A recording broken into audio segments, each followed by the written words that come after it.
Good morning. It has been a while. I actually have not been posting because I realized when here we go with the when I try to use my little designated room for recording, it doesn't flow as well as it does as when I'm in my car. I'm used to being in my car on mornings. I do my meditation in my car. I find, I prepare myself for the day in my car. And I don't know why. This is where I feel the most comfortable, where I can express myself. So there was something that I recorded yesterday, and I wanted, look how beautiful the sky is. I wanted to discuss it, and I'm going to try to do it now since I'm in the car, and this is my comfort zone. I don't know when that's going to change, but for now, this is what it is. So I was talking about trusting the decisions that you made. I made this decision 2002 to move from New York to come to Georgia. And because my life was just in shambles, I was not making the right decisions. I needed to get away.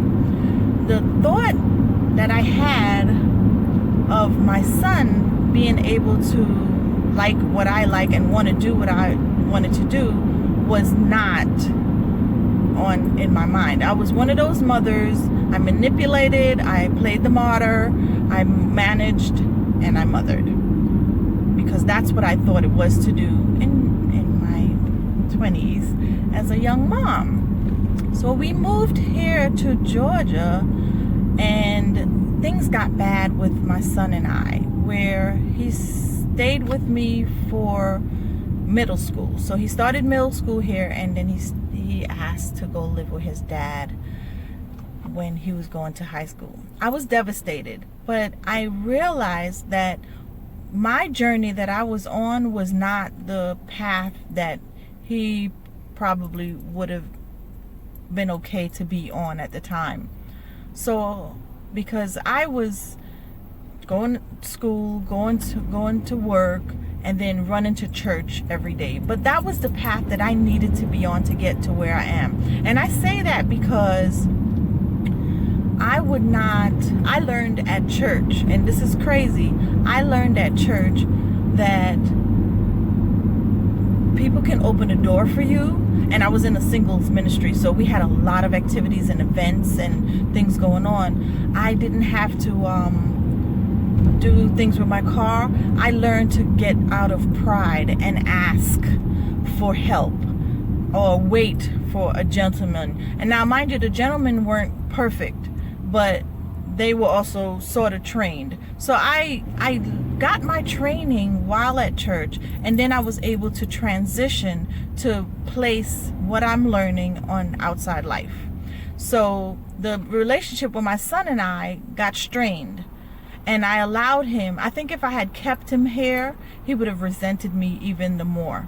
So I'm glad that I allowed him to go and venture on to live with his dad, because I felt like even now my younger son, it's just the two of us, and most of my life is surrounded around taking care of him and not really taking care of myself. And so eventually it's gonna be a time where I'll have to also let him go and let him venture out. Now, mind you, he's only 5. Well, I want to say 6, because 2 months he'll be 6 years old. But I'm better prepared to accept that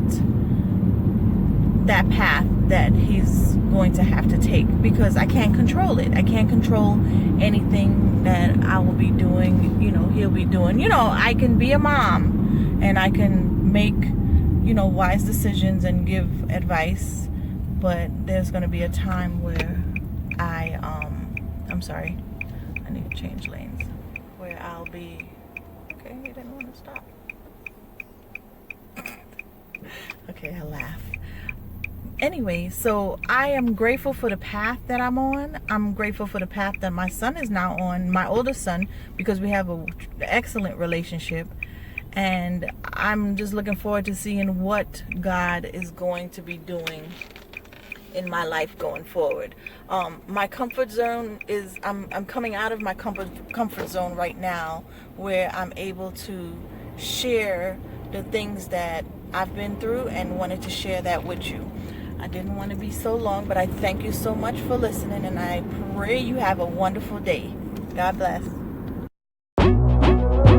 Ready there, sawa sawa.